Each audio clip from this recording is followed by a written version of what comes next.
Halo teman-teman, selamat sore. Ngosan ngobrol santai kali ini bakal ditemenin sama Ayub dan Sabrina. Nah tentunya kali ini kita akan ngebahas tentang marketing communication. Nah tentunya teman-teman udah pada tahu dong marketing communication. Nah tapi di sini kita akan ngebahas tuntas lagi mengenai marketing communication.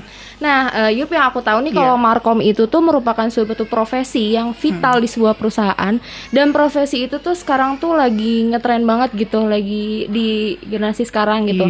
Nah, sekarang kita udah ada narasumber bernama Ibu Tria. Ibu boleh perkenalkan diri? Ya, Ibu boleh perkenalkan dulu, Bu.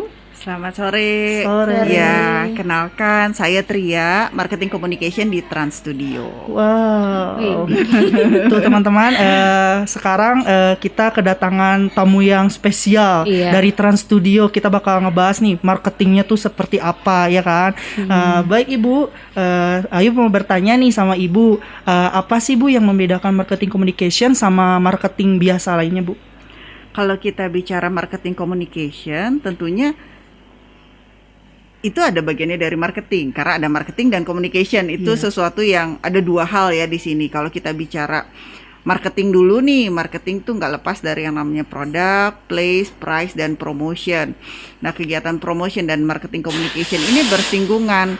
Jadi kalau marketing communication ini gimana supaya tujuan kegiatan marketing atau fungsi-fungsi marketing ini bisa tercapai dengan cara-cara komunikasi supaya pesannya sampai dan tujuannya juga tercapai. Gitu gimana caranya produk, price, place tadi bisa sampai gitu. Kalau misalkan job desk khusus untuk marketing communication ini ada apa aja, Bu?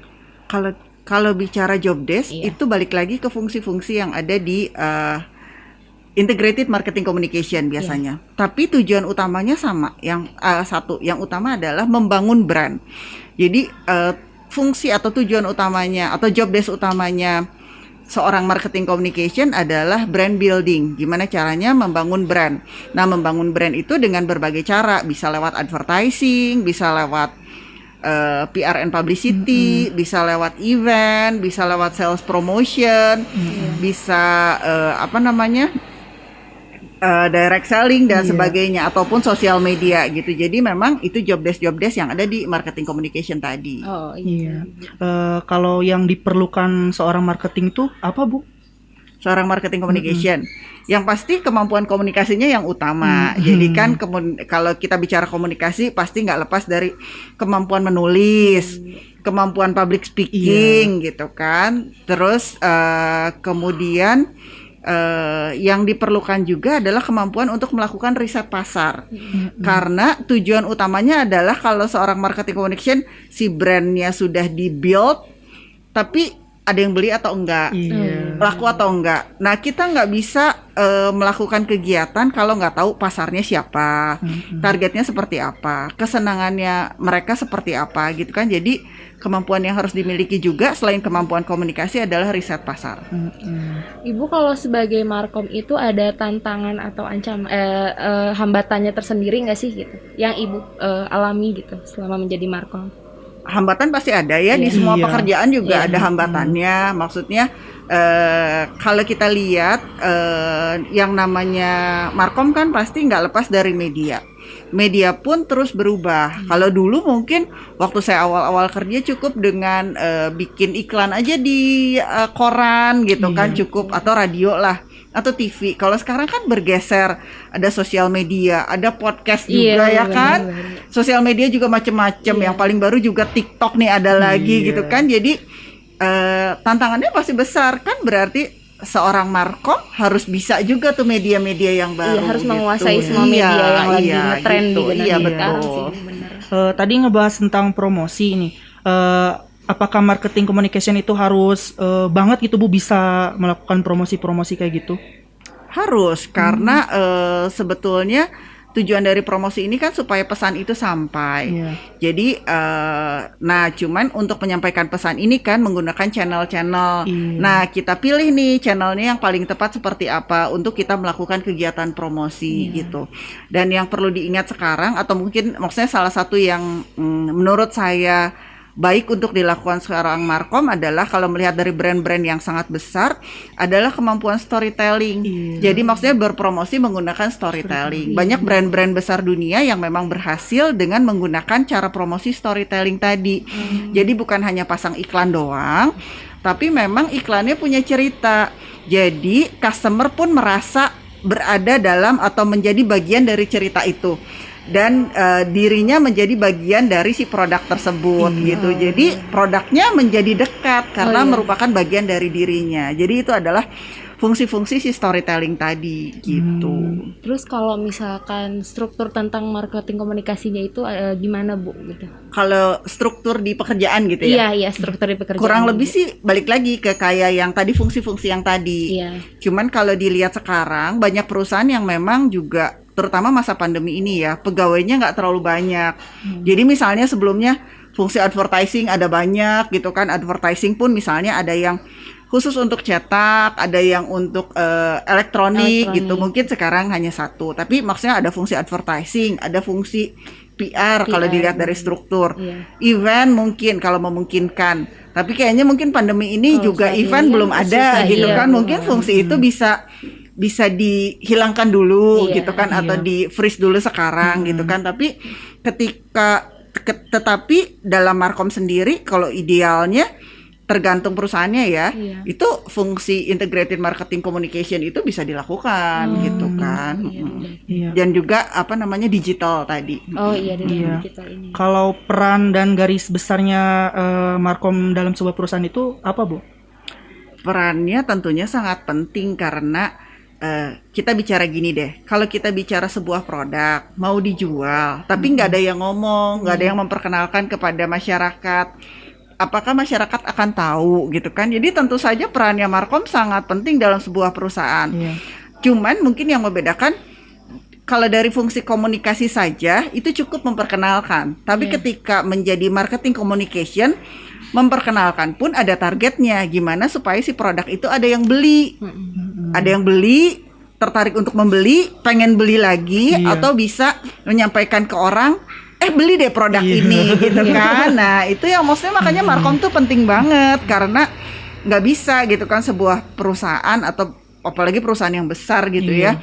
Kemudian dengan target ingin perusahaannya menjadi A gitu misalnya, produknya sampai atau dibeli oleh orang dengan jumlah yang banyak, tapi pesan-pesannya tidak disampaikan.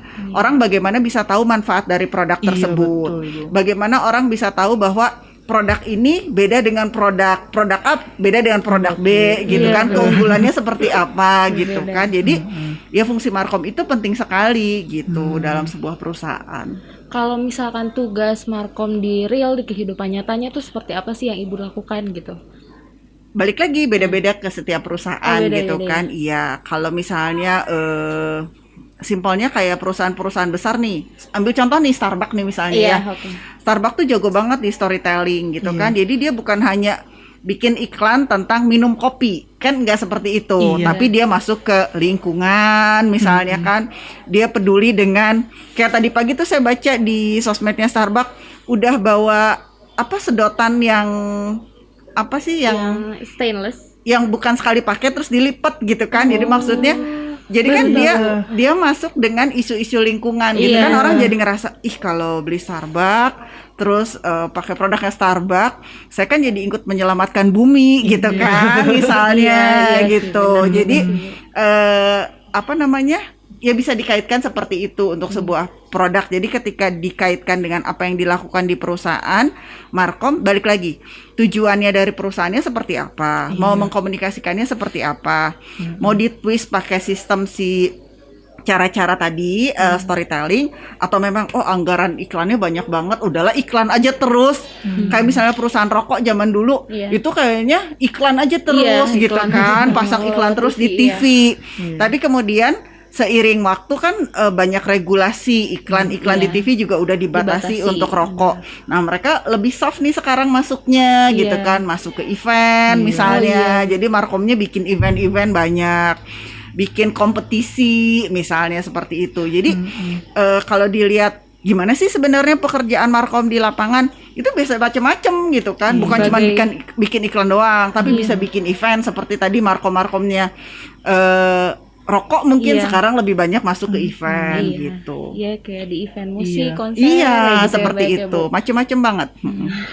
Kalau hard skill sama soft skillnya yang harus dimiliki seorang markom itu apa aja, Bu?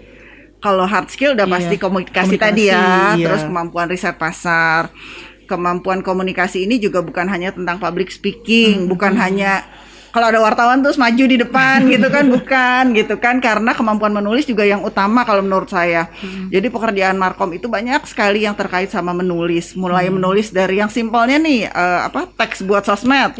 Terus yang lebih beratnya mungkin materi presentasi atau report, misalnya kalau perusahaan-perusahaan besar harus bikin annual report, itu juga kan harus baik ya, bikin buat website, blog dan sebagainya. Jadi kemampuan menulis juga harus dikuasai dengan sangat baik. Itu hard skillnya. Terus kalau soft skill udah pasti yang paling utama menjadi seorang markom adalah harus bisa mendengarkan. Karena kalau kita bisa mendengarkan dengan baik, kita bisa merespon dengan tepat. Jadi dengerinnya benar gitu kan, ngedengerin benar. Ya kita melakukan apa juga sesuai dengan apa yang kita dengarkan dan kita cerna gitu kan. Jadi harus bisa mendengarkan, harus punya manajemen waktu yang baik, harus punya empati gitu kan. Empati itu sangat diperlukan kayak misalnya sekarang kondisi pandemi. Kalau kita kayak misalnya di Trans Studio, kita jor-joran cerita tentang liburan. Kan pasti orang di sisi yang lain juga gimana sih pandemi tapi malah ngajak liburan gitu kan. Nah, kita juga harus masuk dengan cara-cara komunikasi yang lebih soft, yang melihat empatinya orang. Kita masuknya dari sisi apa? Apakah sisi prokesnya dulu yang utama, atau misalnya menyentuh ke udah lama nih nggak ketemu temen atau keluarga gitu kan. Jadi kita mesti punya empati nih di sini juga buat seorang markom. Terus yang berikutnya yang pasti adalah seorang markom itu harus selalu siap dengan yang namanya perubahan. Karena di dunia markom itu nggak ada yang namanya tetap. Jadi perubahan itu adalah sesuatu yang memang harus jadi makanan sehari-hari. Iya gitu. Jadi kan misalnya nih, berita hari ini tentang ini, kita harus adapt tuh.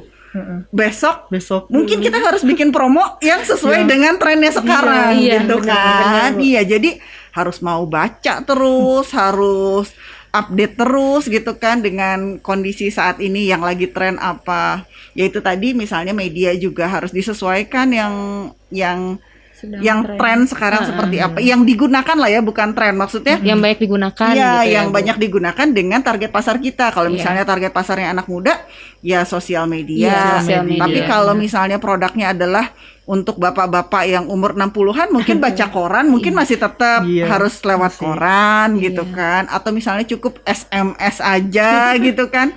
Jadi yang pasti adalah itu tadi, harus selalu siap dengan yang namanya perubahan. Jadi hard skill seputar komunikasi harus, kemudian soft skill gitu kan, empati, manajemen waktu gitu kan, kemampuan mendengarkan, dan tadi kemampuan untuk selalu siap terhadap yang namanya perubahan. Gitu. Nah ini kalau bagi ibu sendiri, ibu punya nggak sih tips and tricks sebagai marketing komunikasi jadi supaya handal gitu, Bu? Nah, iya, Bu, sebagai markom yang handal gitu. Kasih tips dan triksnya, Bu. Yang pasti tadi hard skill dan soft skillnya harus dikuasai.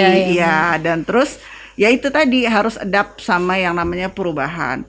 Jadi kalau nggak bisa adaptasi ya akan sulit gitu kan. Jadi ya kita harus selalu berpikir bahwa wah ini harus mau belajar hal baru lah terus-terusan, karena ya itu harus selalu siap dengan perubahan. Jadi ketika saya pertama kali kerja sebagai markom, mungkin yang dilakukan agak beda ya, cukup nulis rilis aja sama bikin iklan buat di koran gitu kan. Tapi kalau sekarang promo TikTok beda lagi sama promo sosmed misalnya kan, ya udah macam-macam banget gitu ya. Setiap sosmed segmennya berbeda, programnya berbeda. Jadi ya harus terus belajar buat bisa bertahan dan beradaptasi di dunia markom ini. Jadi sebagai profesi ya, maksudnya nanti nih Ayub sama Sabrina misalnya mau lanjut berprofesi sebagai seorang markom di perusahaan, yang pasti harus selalu bisa beradaptasi, harus terus belajar, mengikuti tren bahwa perubahan itu adalah sesuatu yang pasti di dunia marketing communication. Jadi kita harus bisa beradaptasi ya dengan perubahan. Betul, iya. Benar. Nah selanjutnya Ayub mau nanya nih sama Ibu, kan tadi Ibu bilang masalah media ya Bu. Nah pemilihan media itu seberapa penting sih Bu dalam marketing? Itu penting banget. Tapi balik lagi ketika kita memilih media, kita harus punya data. Makanya baiknya tadi kita punya data riset pasar dulu.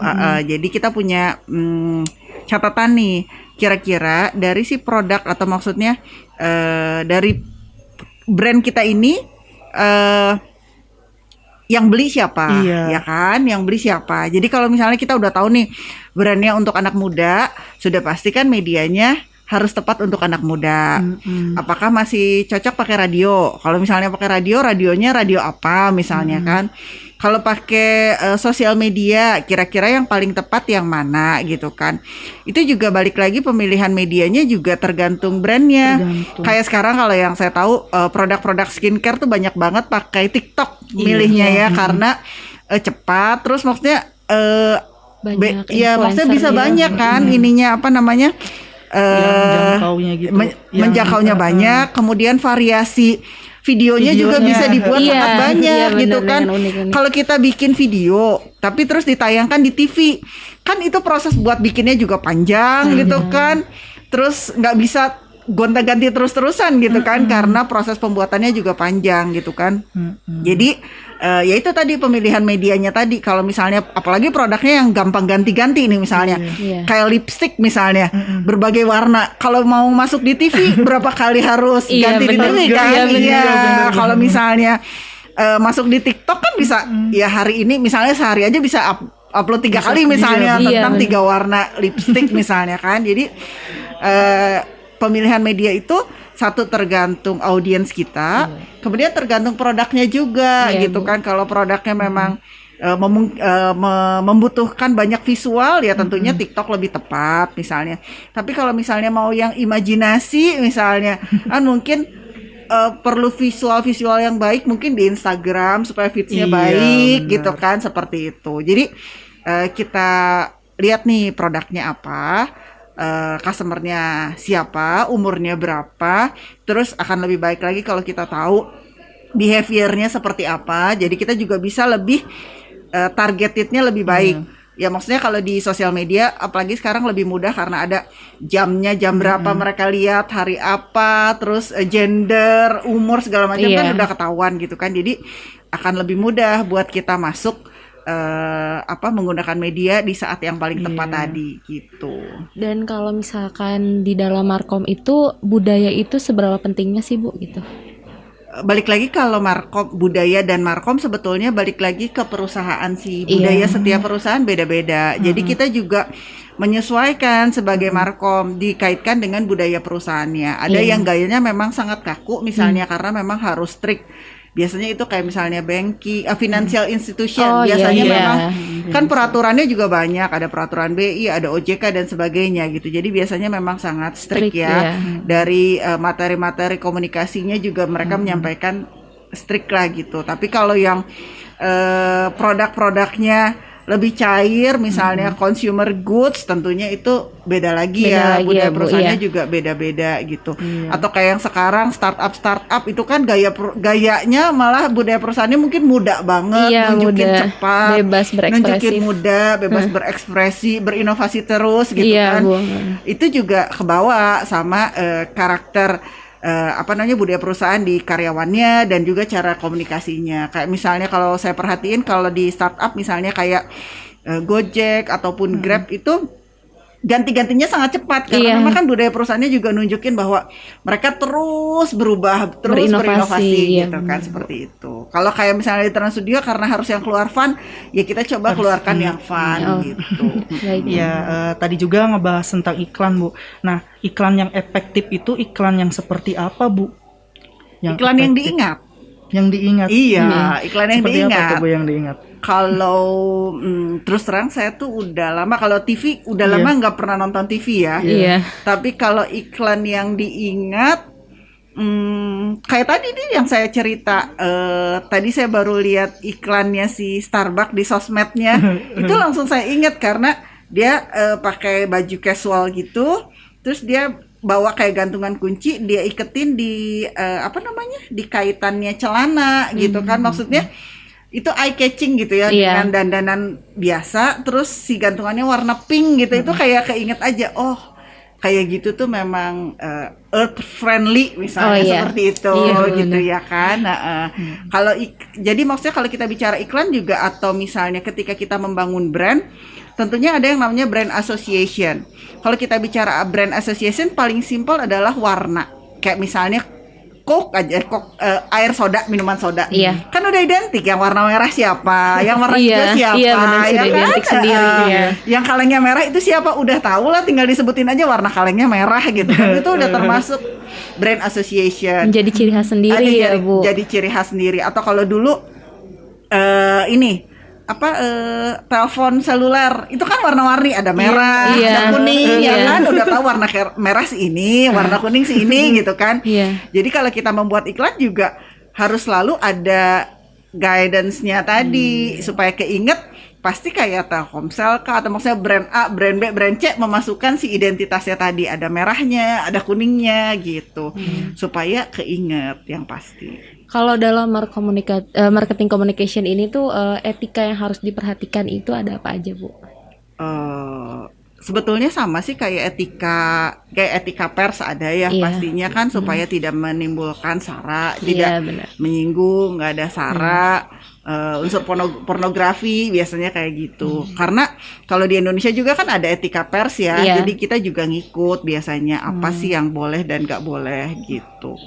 Ya kan sayang juga kalau kita udah membuat kampanye terus diudahin gitu kan, gitu. Kalau ini sih Bu, kan Ayub baca-baca gitu ya Bu di artikel tentang green marketing. Nah, green marketing itu apa Bu? Sebetulnya lebih ke kayak gerakan untuk ya sama kayak green movement gitu kan. Jadi kegiatan-kegiatan campaign marketingnya lebih ke yang environment friendly gitu, kurang lebihnya. Nah teman-teman, barusan kita nih udah ngebahas mengenai marketing komunikasi. Nah semoga kalian semua yang mendengarkan dan yang menonton bisa paham dan semoga bermanfaat ya untuk kalian semua. Dan Ayub juga berterima kasih sama Ibu Tria udah memaparkan materi mengenai marketing komunikasi dari A, dari B sampai ke Z. Jadi semoga ke Ayubnya juga tahu ya marketing jadi kita itu apa, paham gitu. Tapi sangat disayangkannya ya ini udah ending gitu. Aduh gimana ya, aku gak mau berpisah sama kalian. Gimana ya, udah jamnya udah teng gitu ya. Udahlah gak apa-apa ya, nanti next week aja dengan materi-materi berikutnya, tema-tema berikutnya tentunya seru banget, bakal lebih menarik lagi kok. Ayub undur diri dan Sabrina di sini juga undur diri. See you next time. Bye. Marketing communication merupakan sebuah profesi yang bertujuan untuk memberikan informasi kepada masyarakat dengan tujuan meningkatkan brand ataupun konsumen, baik secara langsung maupun tidak langsung. Kunci utama dalam marketing communication adalah komunikasi.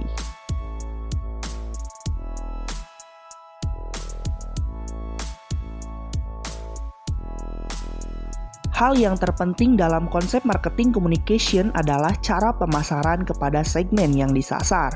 Apabila pemasaran yang dilakukan cukup menarik, kita tidak hanya mendapatkan kemungkinan produk laku terjual, tetapi pelanggan pun akan kembali lagi untuk membeli.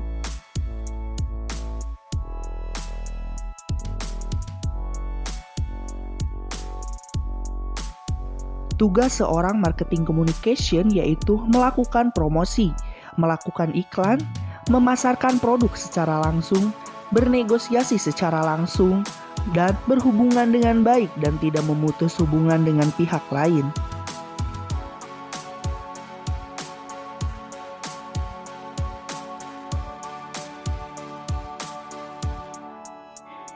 Iklan yang efektif adalah iklan yang mempunyai sasaran yang jelas, mempunyai fokus atas hal yang ingin dikomunikasikan dari produk atau jasa yang diiklankan, mempunyai daya tarik tertentu, menyajikan iklan dengan menarik, memilih slogan dengan kata-kata padat dan berisi gambaran terhadap headline di mana konsumen dapat membaca lebih detail, dan harus memiliki 4 unsur utama, yaitu pengiriman iklan, isi iklan, media komunikasi tempat iklan, penerimaan iklan konsumen yang disasar produk atau jasa kita.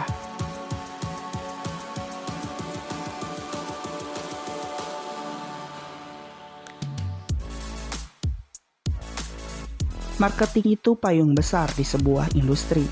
Di dalamnya ada banyak jenisnya, seperti marketing communication, digital marketing, product marketing, dan lain-lain. Semuanya punya tujuan yang sama, yaitu untuk memasarkan produk atau jasa perusahaan. Yang berbeda adalah cara penyampaiannya.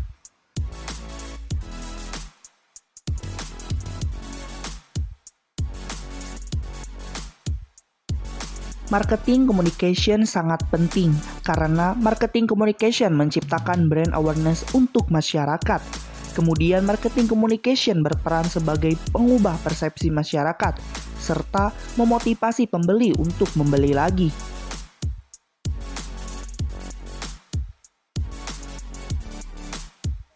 Strategi untuk meningkatkan keberhasilan marketing communication yaitu kita harus kenali target pasar. Kemudian, tentukan unique selling point.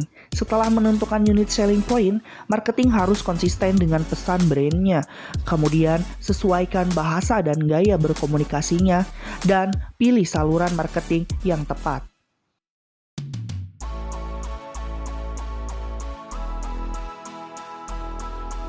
Skill yang harus dimiliki seorang marketing communication yaitu menulis, public speaking, kepekaan dan empati, serta desain grafis.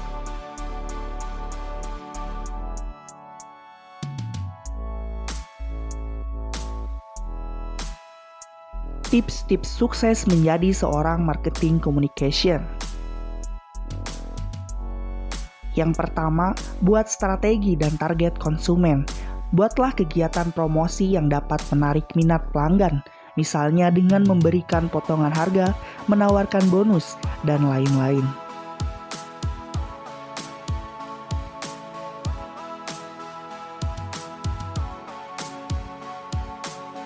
Yang kedua, menguasai produk knowledge.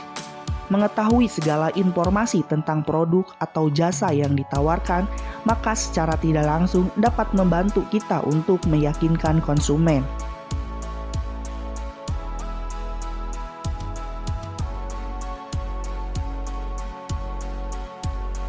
Yang ketiga, memahami perilaku konsumen. Pastikan bahwa kita memasarkan produk atau jasa kepada target pasar yang tepat.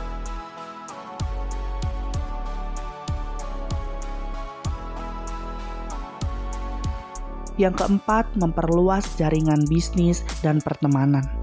Semakin luas jaringan yang kita miliki, maka akan besar pula peluang yang tercipta untuk mendapatkan konsumen yang baru.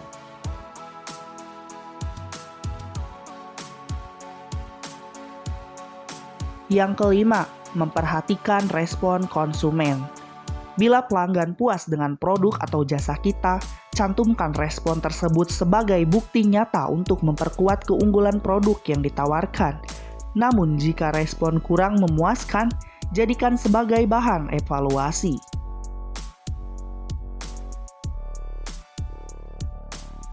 Keenam, selalu bersikap optimis dan pantang menyerah. Dan yang terakhir, memiliki gadget yang dapat menghemat waktu.